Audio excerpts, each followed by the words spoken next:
unique.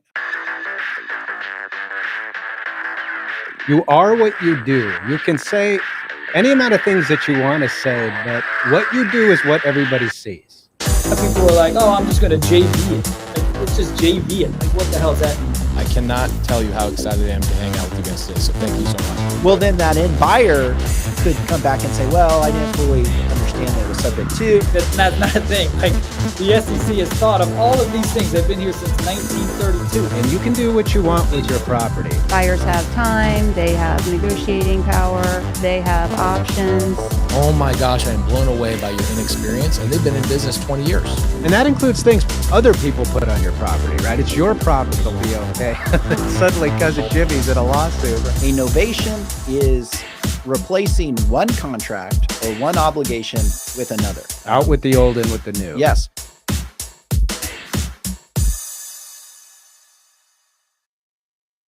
Hey, everybody, and welcome to the show. Today, we're talking about understanding Florida land trusts. I'm Andy Fowler, and I'm here with Sean St. Clair. If you're new to the show, make sure to like our channel. You can find us on Facebook, YouTube, and X. On all of those platforms, you can find us at the handle @InRem Podcast. That's @InRem Podcast. Also, you can go to Spotify, Apple Podcasts, or any other platform to download an audio version of the podcast so that you can listen if watching is too inconvenient. In all cases, it's free. Go there, leave us a review. We appreciate it a ton. With that, we're going to go to Sean, who has our legal update. Thank you, Andy. So my legal update today is, what is a special warranty deed and when should it be used? So a special warranty deed is a deed that title companies and others use to convey fee simple title to real estate to a purchaser, also called the grantee, in the warranty deed. But the word special has a connotation. So you can generally convey property to a third-party buyer by a general warranty deed or by a special warranty deed.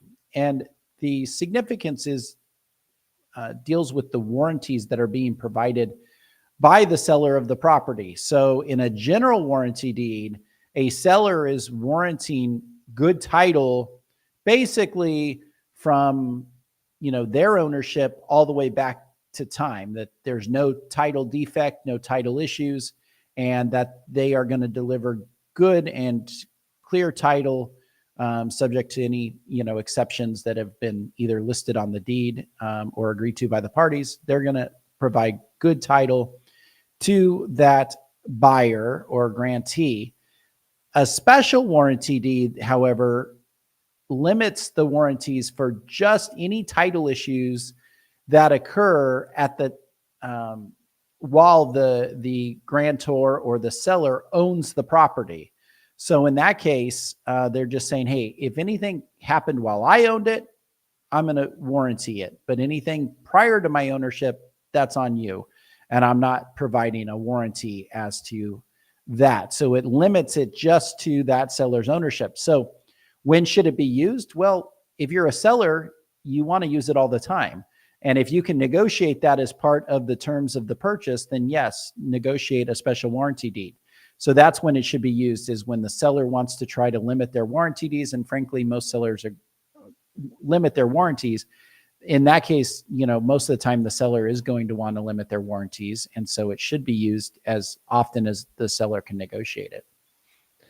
All right, Sean, thank you for the legal update. Reminder, every Tuesday at 2:00 p.m., join us for the Creative Finance Collective. What is that? That is a chance for lawyers and professionals in the space of creative finance to get together and talk through issues that they're seeing, changes in the law that they're seeing, issues or fact patterns maybe that they've run into. But we're there to just talk about creative finance. There is a kind of a niche group of attorneys in the space, really throughout the country, that have devoted their practice or some of their practice to understanding the unique nature of the transaction that we call creative finance or creative financing. So make sure to join us, but it's a good opportunity for you, the listener, to ask us questions. We are there captive to you for an hour as long as we're getting questions. So if you've seen a deal or you're trying to understand the risks, the benefits, what the transaction looks like, soup to nuts from start to finish, that's what we're there to talk about and answer. And at times we're able to kind of direct you to attorneys maybe from the state that you're coming from that can help you more specifically with regard to your matter if you're dealing with a specific type of transaction. So make sure to join us 2 p.m. Arizona time every Tuesday. With that, we're going to get into our topic today. So today we're talking about the land trust and specifically the Florida Land Trust. And with us to discuss that topic is our own Natalia Olek-Rice. Natalia, how are you? Good to see you. Hi, good to see you, Andy and Sean. Yeah, happy to have you. For our listeners that aren't familiar with you, you're a founding partner at LCO Law LLC. Why don't you tell our listeners about LCO Law, what you guys do and focus on? Certainly. So we are an investor-focused law firm. My background is I ran a title company in the state of Florida for close to a decade. So I know all the ins and outs of all the creative ways in which investors bring deals and they want to close them. About half of my practice does real estate title and possession litigation. So we deal with the cleanup to get things ready to close. And the other half is with respect to asset protection for real estate investors. So land trust is one of those key asset protection tools, in addition to the estate planning, irrevocable trusts, and other types of entities that get used to isolate assets and segregate risk. Now, you've also authored a few books. Why don't you tell us about those in your latest book?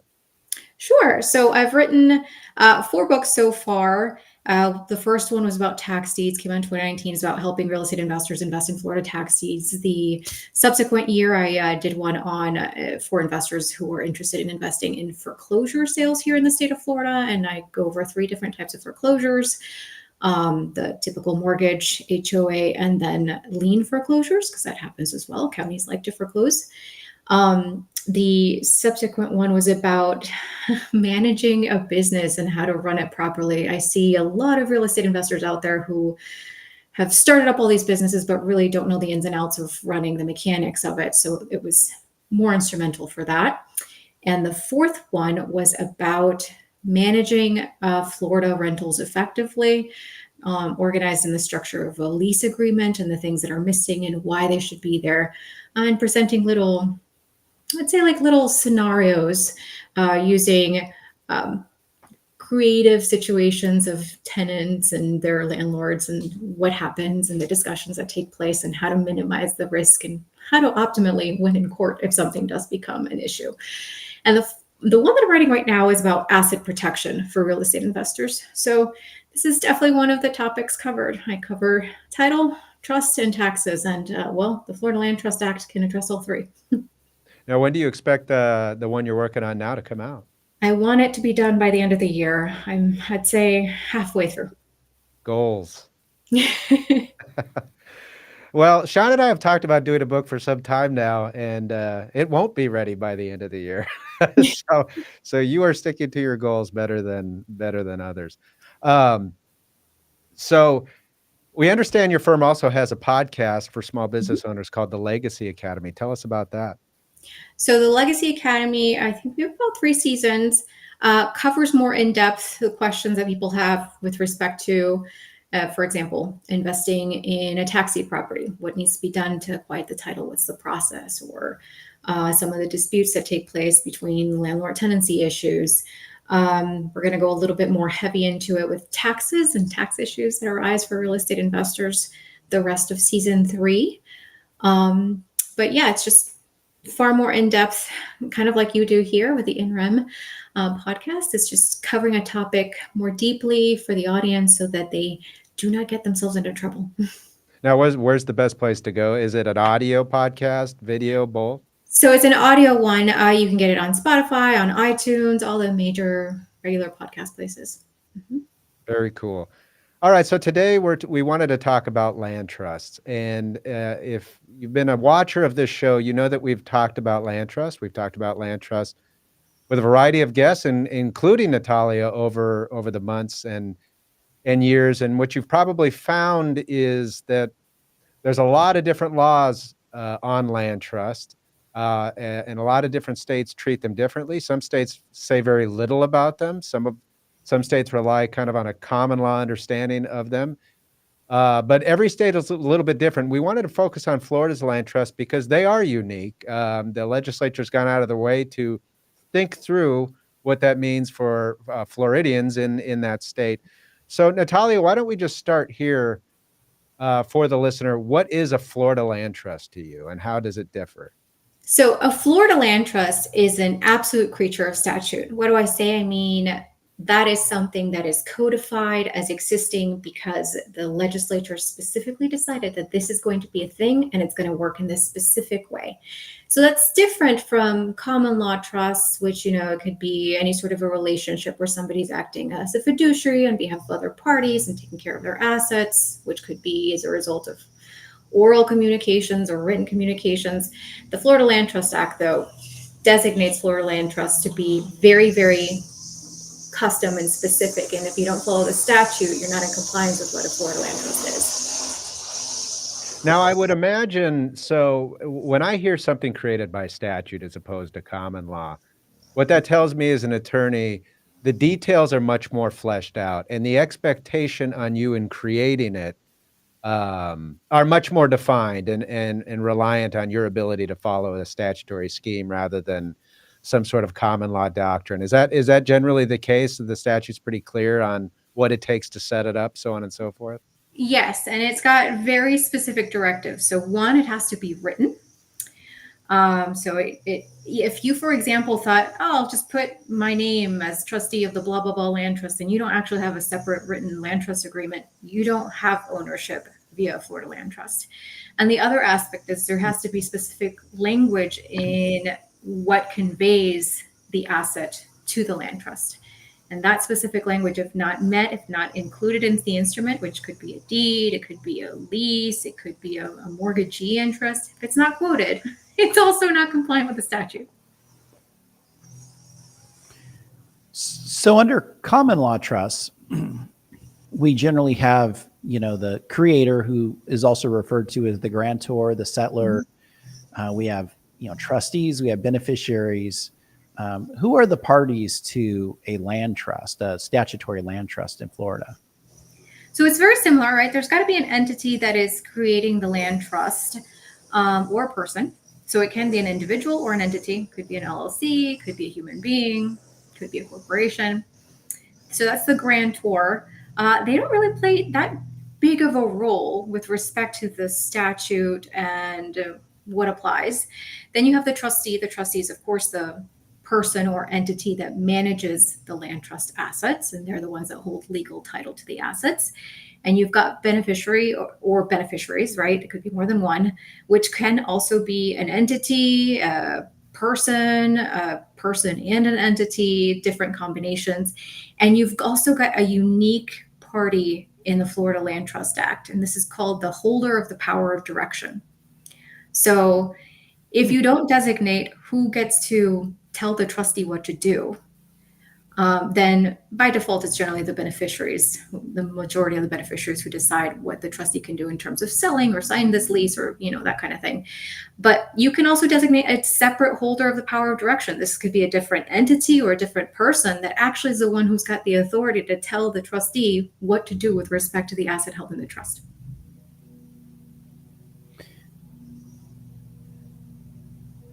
Do any of these parties to the land trust have to be Florida residents to create a Florida land trust, or can somebody just say, hey, I'm from Arizona, I'm going to go see Natalia, she's going to work with me and we're going to form this Florida land trust and it'll be great, and I can start buying real estate in Florida using this land trust?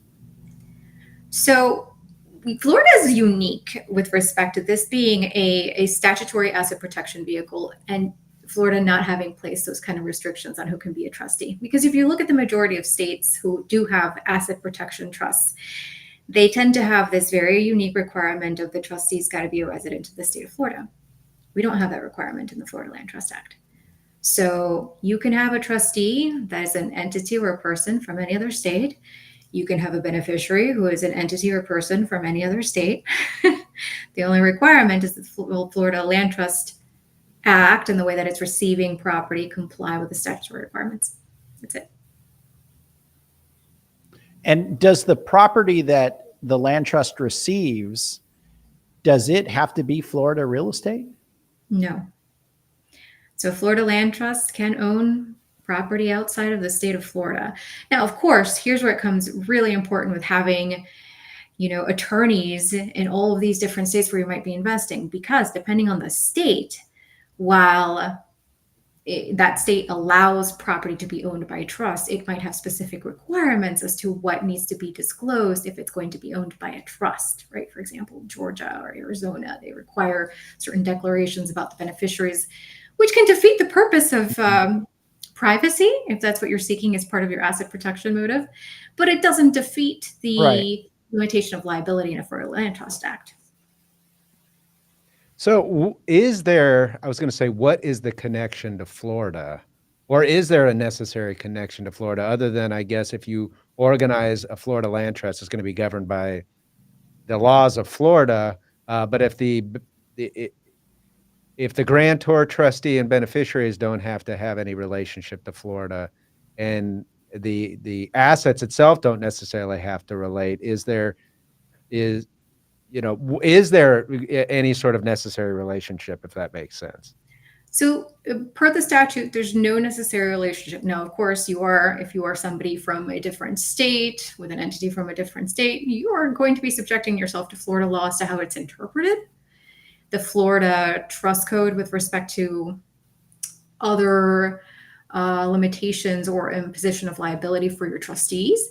And if you don't have local Florida counsel that can explain this to you, you're going to be running a little blind. So it is a unique asset protection tool, but I think the Florida legislature is generally very investor friendly. And so this was just another tool in a toolbox for people that wanted to invest in real estate, and a way to encourage them to come to Florida and invest here, even if it's not necessarily just limited to Florida real property. Is there a requirement as to the name? When I create a name for a trust, typically I'll do a lot of estate planning trusts, and we've got a lot of leeway with the name, but again, we're not governed by statute. Does Florida law impose any sort of naming requirement on how you go about doing that? So normally in practice, we'd put something like and you can come up with anything creative, right? Land trust. And then you do have to have that operative language quoting 689.073 of the Florida statutes. So that's where it becomes more restrictive, is that you do have to quote that specific statute. You do have to have the requisite language in order to be effectively treated as a Florida land trust. So that is not necessarily part of the name, but it's part of the conveyance. Mm-hmm.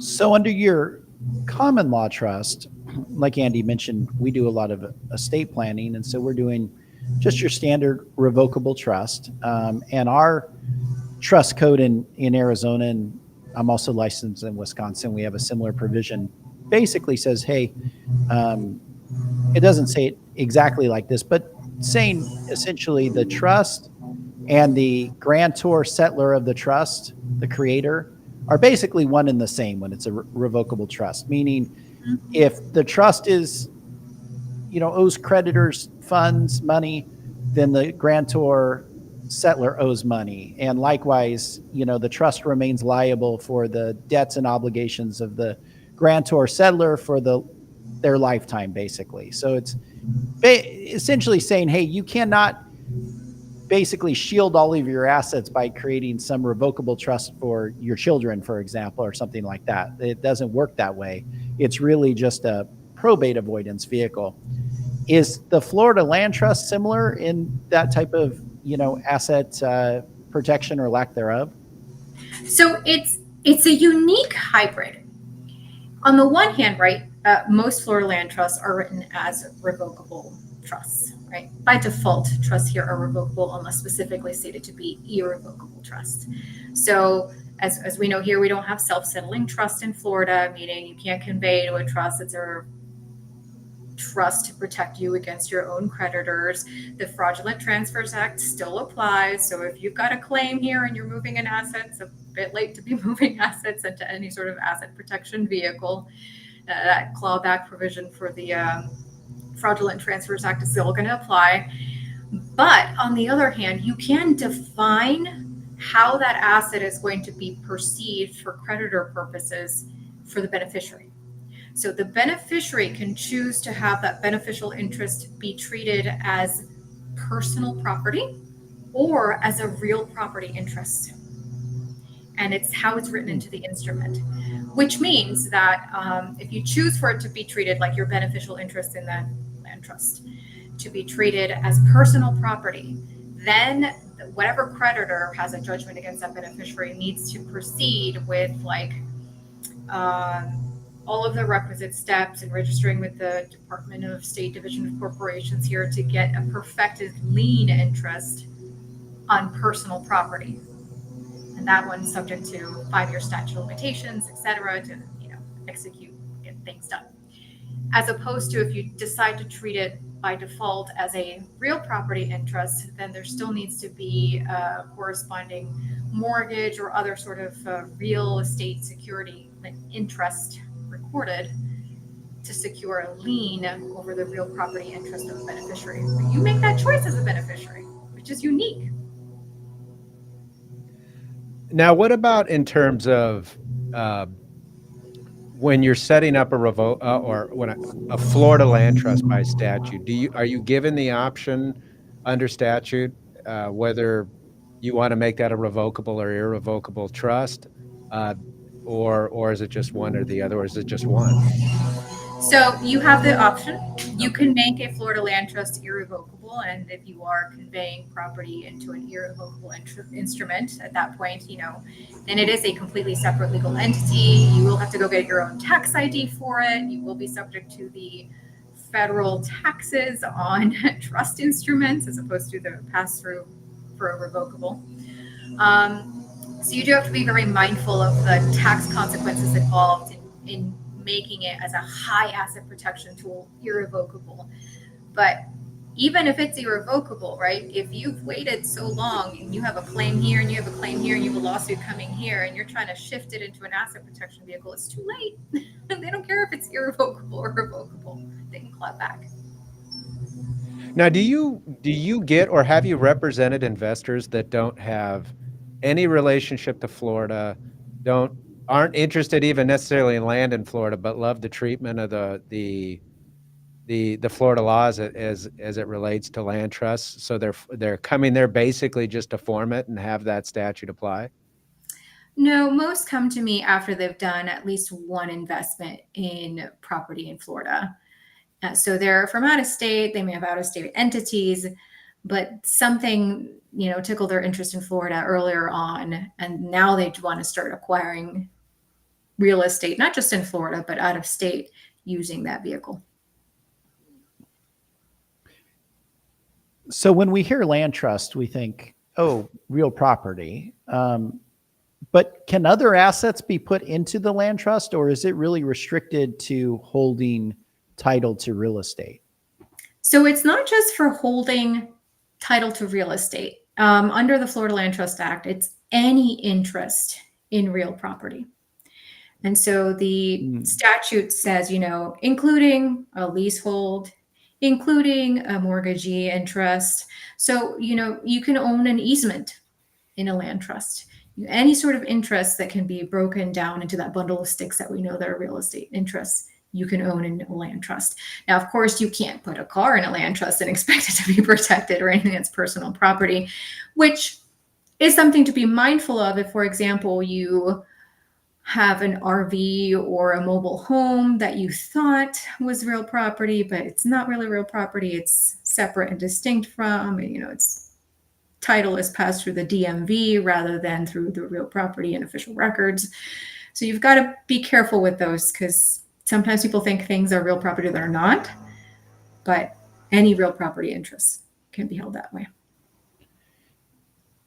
Now, let's say you hold real property that you're leasing, right? So you're the landlord. So the land trust is the landlord. Can a bank account be opened in the name of the land trust to receive rents and things like that and to pay expenses related to the property? So usually it's the trustee that will create the bank account, right? If you have an irrevocable trust, then, at that point, it's not just a pass-through holding entity. You will want to have its own separate bank account. Go to a financial institution that will actually allow opening up bank accounts for trusts. Not all of them do. But generally, it's the trustee. So whoever the trustee is the one that's going to be receiving the income from, rentals, et cetera, or from the sales proceeds, and then distributing that to the beneficiaries. Now, how about for purposes of taxes? Is it typical as it relates to maybe just estate planning trust, where if you're doing a revocable trust, it's really kind of a pass through? They'll look to the social security numbers of the grantors, or do they require like a formal EIN designation where the land trust is always going to be filing its own separate tax return? So because it's treated in essence as a pass-through revocable trust, so long as it's revocable in nature, and the beneficiary is pretty much the entity that conveyed or person that conveyed into it, then it's going to have the same flowing considerations. So when you're paying taxes, let's say you decided, I have it in my name, I don't want to have it in my name anymore, it's foolish for me to open up all of my personal assets with this investment property, so I'm going to convey it into a land trust, and you put yourself as a beneficiary, or yourself through your regular family revocable trust, right? Which is also a revocable instrument. Then it's still going, all the income, expenses, et cetera, still going to get taxed to you at your individual level. Same thing if you were an entity and now you're the entity beneficiary, you just wanted to isolate your assets that you held in your entity. It's still going to be taxed through the entity tax ID, because the entity is the owner of the financial interests. So if an investor client comes to you and they say, okay, I want to hold long-term rental income real estate in a land trust, number one, would you recommend a land trust? And number two, if you would recommend a land trust, how would you structure it? Who would, who would form it? Who would be the trustee? Who would be the beneficiary? Would you appoint, I forget what you called it, but the person in charge, that Power of direction. what to do. Yeah, the power of direction. Would you appoint that person? What would you do if somebody came to you and said, I just need to get this rental property out of my name somewhere, whether an entity, land trust? What would be your recommendation there? So I would look overall to see what's a bag of goodies that they have in terms of assets and investments, right? If it's just one particular property, and they don't plan on acquiring any other property, this is it, this is going to be just held in the one entity, I would say maybe having it in one limited liability company is okay to do. We want to make sure that if it's in Florida, it's not a single member LLC, because you got problems there. So if you want to be the only one in control, single member, maybe go for a Florida land trust. So those are things to consider. If they, however, have more than one property, that's when we start talking about, okay, well, let's place each one in their own little cocoon, which is Florida land trusts. Because I would not want to recommend you having an LLC here, an LLC there, another LLC, another LLC. I mean, it's cost prohibitive and it's a lot to manage for most people.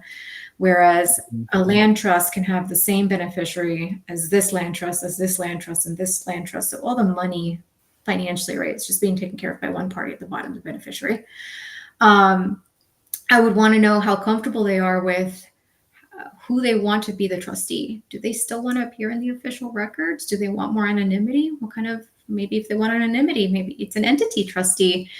And if it's going to be an entity trustee and they want anonymity, maybe not register in the state of Florida or through a Florida LLC, because we're pretty public in showing who manages entities here. So picking a state that's a bit more private, probably better for a trustee. So those are some of the determinations that go into play with it, right?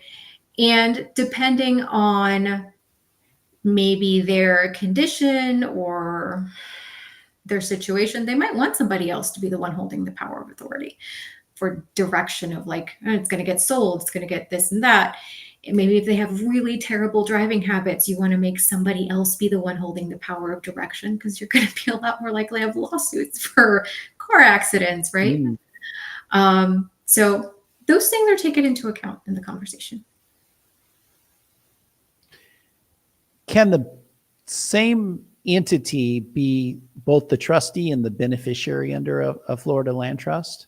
Yes, yes. So I know what you're alluding to, right? All of us that practice trust law know this doctrine of essentially merger, which is if you're sole trustee and sole beneficiary, you don't have a trust anymore. Well, the Florida Land Trust Act disposed of that specifically just for land trusts.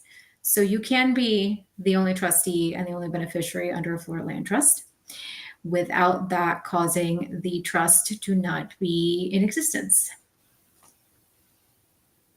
So what do you see as the biggest benefit or benefits to the statutorily created land trust in Florida as opposed to just your garden variety revocable living trust to hold land?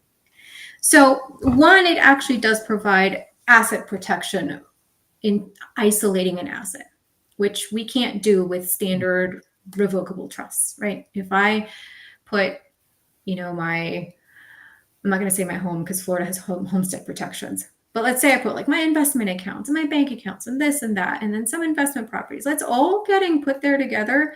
There's no asset protection for the grantor, for the person that created that. Mhm.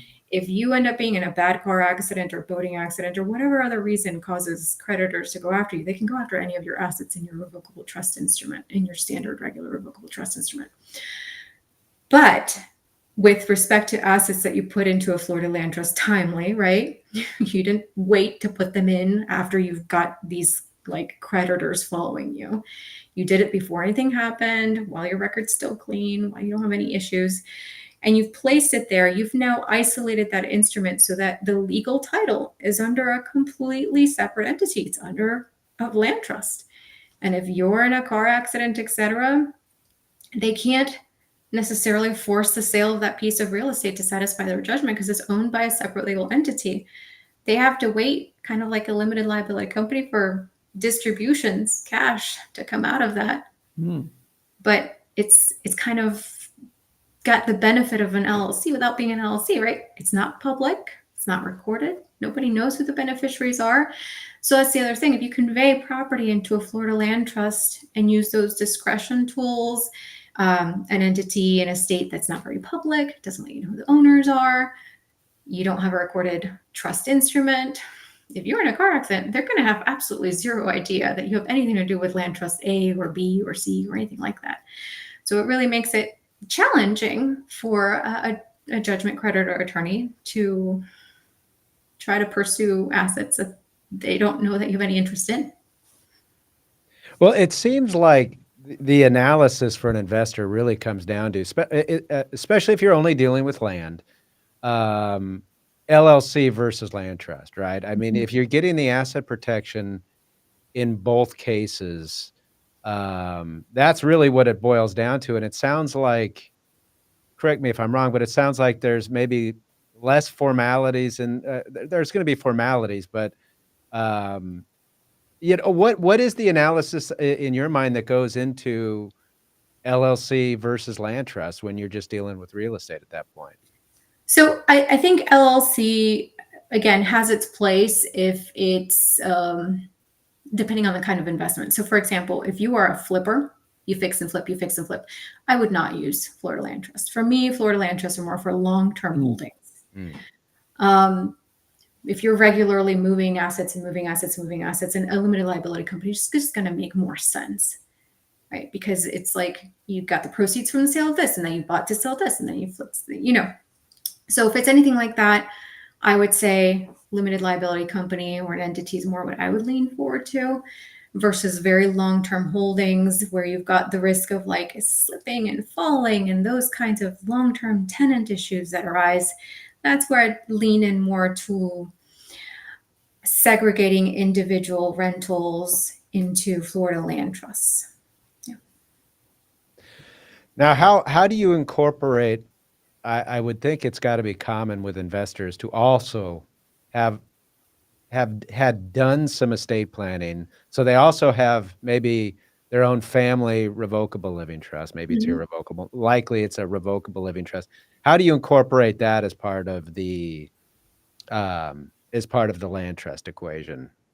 So you definitely want to make sure that whoever the beneficiaries of the land trust, whether it's one of your entities or it's you, right? You update that to reflect either you as trustee of your family trust. So that's naturally flowing in there, right? If something happens, boom, beneficiary is already you as trustee of your family trust. Or if it's one of your entities, make sure that your entities are not left out of your estate plan. Make sure that your shares have been assigned to your trust upon your passing. So those background things need to be done concurrently. If you do have a land trust already and it's held solely in your name, you need to make sure that those assignments are taken care of to reflect that now the beneficial interest owner is no longer you individually, but you as trustee of something or an entity if you choose an entity. So talk to us about the process. Somebody listens to this and they think, wow, this sounds really cool. I didn't know that that we could do this or have asset protection in the form of a trust. They want to pursue that. What does the process look once they kind of retain you? What kind of documents are you going to be looking for, and kind of start to finish, what does that look like? So obviously, the standard, like we need to prove your identity. So what we attorneys request when we've been retained by a client to make sure that they are who they say they are. Depending on the type of real estate that you're thinking of putting into the Florida Land Trust, right? If it needs to pass muster, if it's the state of Florida and it, for example, might violate SB 264. That was a law that was passed last year that's, in my opinion, a terrible law, but that limited what kind of foreign nationals could own real estate and property.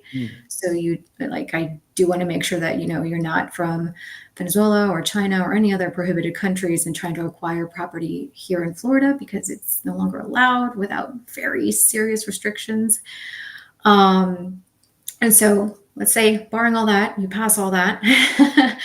Then we look at, okay, who do you want to name as trustee? And we have a very easy to use form that our clients complete where they put in the information that they want. We then give them feedback on it, because depending on who they want as a beneficiary, there could be tax consequences or not.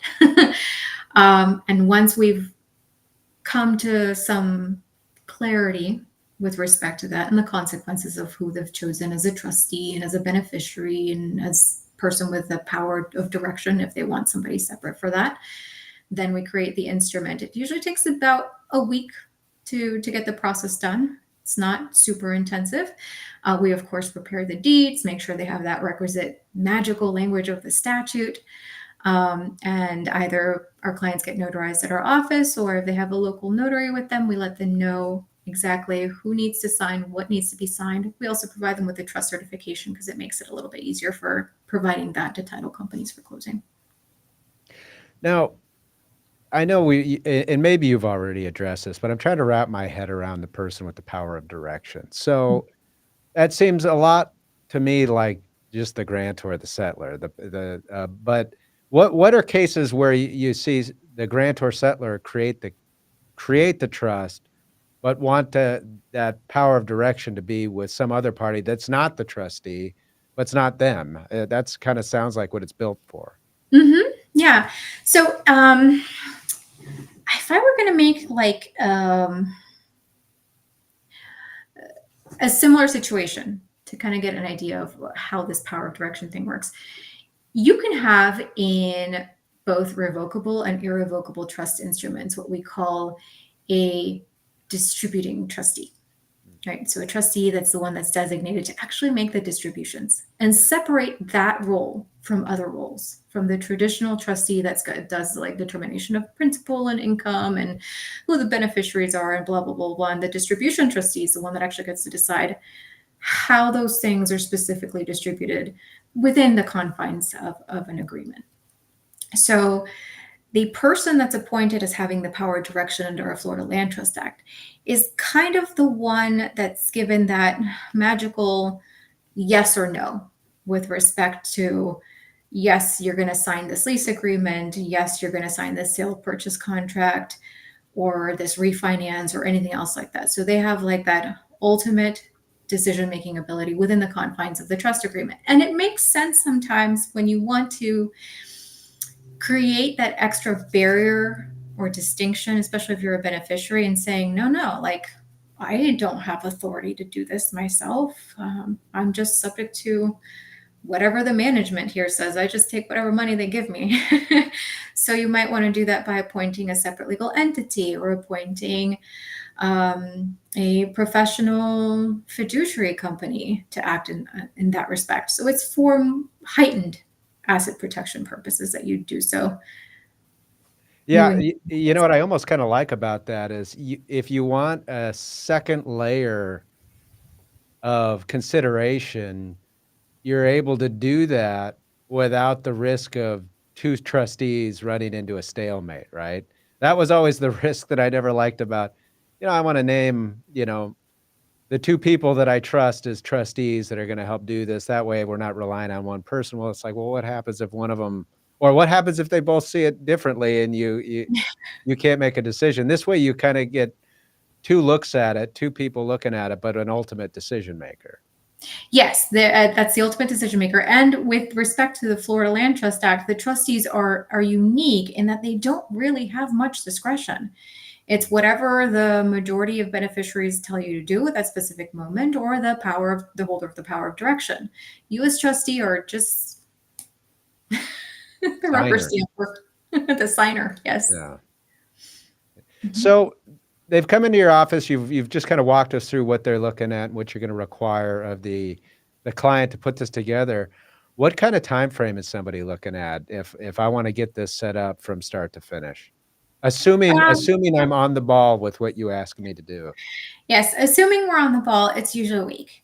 And that's because I just want to give them an opportunity to review what we've drafted. And I also want to give them an opportunity to review our little training videos that we have for the Florida Land Trust Act, which is kind of like just a quick reminder of do's and don'ts.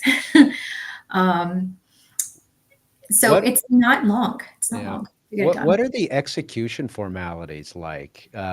Is it similar to a will? Is it they require witnesses, so on and so forth? What does the statute require? Yes. So you have to comply with the statute in the same way as any other trust vehicle in the state of Florida, because the Florida Land Trust can be an estate planning vehicle. And in fact, the Florida Land Trust Act does make specific reference to if you want to put your homestead under a Florida land trust, it retaining the character and qualities for you to have all the benefits of homestead. Here would be the creditor protection, the protection with respect to devises, and the protection with respect to taxes and tax assessments. So there is that aspect of it. It's kind of seen as both a business tool and a personal quickie asset protection tool. But you do need to have two witnesses. They do need to be individual. It does, it should be notarized. It should have a self-proving affidavit, unless you want to have to bring in witnesses to court. So it should meet all the formalities of a will. Mm-hmm. Talk to us about, given that you've set out formalities, the process and the time it takes, what are the biggest mistakes you see people make in doing a Florida land trust? So the number one mistake that I see is that people that try to do it themselves and have never in their life had a corresponding land trust agreement. They just have a deed. It says, oh, I got this as my land trust. I'm like, okay, where's your trust? So they never created it, never complied with it. And by default, if you conveyed it to a trustee on behalf of a land trust that doesn't exist, you've conveyed title and fee simple to that trustee. That trustee owns it all. No limits, no cap. So that's the biggest mistake that I see. Other mistakes that I think happen are, people convey it to themselves as trustees. So you don't really get that confidentiality aspect that you would if you conveyed it over to an entity acting as trustee. But there are certain times where you might want to convey it to yourself, especially if you want to maintain a trigger happy lender, to stay stay pleasant. It's like, no, I'm conveying it to an asset protection, but also estate planning vehicle. So that's why I'm conveying it. I have the protection of Garn St. Germain. I'm still the trustee. I'm still in control. So sometimes it's necessary to put yourself as a trustee of one of these. But really, the biggest mistake is the fact that they've never read the Florida Land Trust Act and don't realize that it needs a written instrument.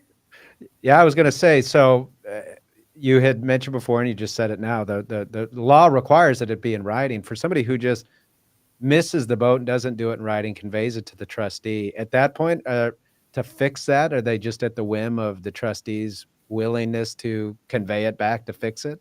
Yes. Absent litigation, I guess that's what you're up against. Absent litigation, that's what happens. So that's why it's so essential to have both in place, right? You want the instrument that is the actual Florida Land Trust to be done concurrently with the actual deed of conveyance so that it's effective. And let's say you're buying property as a land trust trustee. You want to have that land trust in place before everything gets executed, before the closing takes place, so that whomever you're giving title to as trustee is just receiving title as trustee and not in fee simple totality. Now, does the statute provide any sort of wind down or termination process if an investor gets to the point where they dispose of the real estate, the land trust, maybe they're not going to do anymore and they don't need it? Is it necessary to wind it down when you're not using it any further? What does that look like? So with respect to termination of the land trust, it's fairly simple. If you dispose of the asset, it's no longer there and it is considered closed out. So it's not too complex. It doesn't fail to meet any specific formality just because it didn't include like a termination provision, although it should. I think it's more important to have succession provisions in place. And here's the reason why, right? If you don't put in successor trustees, especially if your trustees are human beings, then you might have to, when there's an appointment of a successor trustee, actually disclose who the beneficiaries are, because it requires recording a succession by an appointment created by the beneficiaries. So their names become public. So you always want to have provisions for succession within the instrument, because if they are, then the Florida Land Trust Act respects that, and the appointment of a successor trustee in the public records does not have to indicate or show any of the beneficiaries. So that's another big mistake, is when they just put in one trustee and never a successor. It's like you just open the door to becoming publicly known. Now, we've discussed with you in detail. In fact, we had an entire show designated to the Corporate Transparency Act with you. Is a Florida Land Trust at all invoked, or I should say, is the Corporate Transparency Act invoked at all as a result of forming a Florida Land Trust? So not yet. We know, right, there's several legal challenges right now to whether the Corporate Transparency Act is even constitutionally allowed, or whether Congress passed muster in the way that they approached it. We'll see how that goes. But I know that there was a open rule period earlier this year in which many of us estate planning attorneys gave our feedback with respect to trusts being added as parties that had to disclose beneficial interests.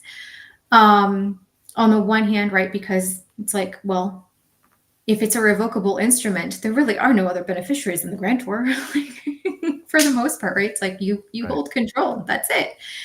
Florida land trusts are unique in that the grantor doesn't have to be the beneficiary, even if it's a revocable instrument.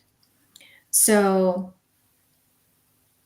they might be susceptible to the Corporate Transparency Act in the future. Right now, the Corporate Transparency Act does not include traditional trust vehicles to be reporting entities, but it is something that they want to become reporting entities, at least for now, right? They're not mandatory at the moment. I don't want them to become that. I want them to listen to all of us estate planning attorneys that put in our feedback and said, this is ridiculous. This is going to be so ridiculously onerous for everybody involved. And it just doesn't make sense if it's revocable instruments. there's no completed gift, as we call it, right? Right. Mhm. Right. Well, we'll all put on our seatbelts and see how the Corporate Yes. Transparency Act ultimately fleshes itself out. Natalia, thanks so much for being with us. Tell our listeners how they can find and connect with you. Sure. All right. So you can find our website at www.lcolawfl.com. You can also contact my office at 813-480-2106. And if you prefer email like I do, you can email clientcare@lcolawfl.com. And then look out for that fun book, which I also wanted to add in a bit of nerddom. So I've mentioned before, right, that I'm doing the specialization in tax law right now at UF. And one of the requirements is to write a seminar paper. So I'm going to be writing mine on the tax consequences of creative financing. So that'll be something fun to talk Oh, about cool. later. Very cool. Yeah. Yeah, that Very good. yeah, sounds like a must read. Good information, everybody. Natalia, thanks so much for being with us. We appreciate it. Let's do it again. Thank you, gentlemen. It was lovely to see you guys again. You too. All right, with everybody, that is our show. Make sure to join us for the Creative Finance Collective and every Tuesday at 10 a.m. for the NREM podcast. We'll see you next week. Have a good day, everyone.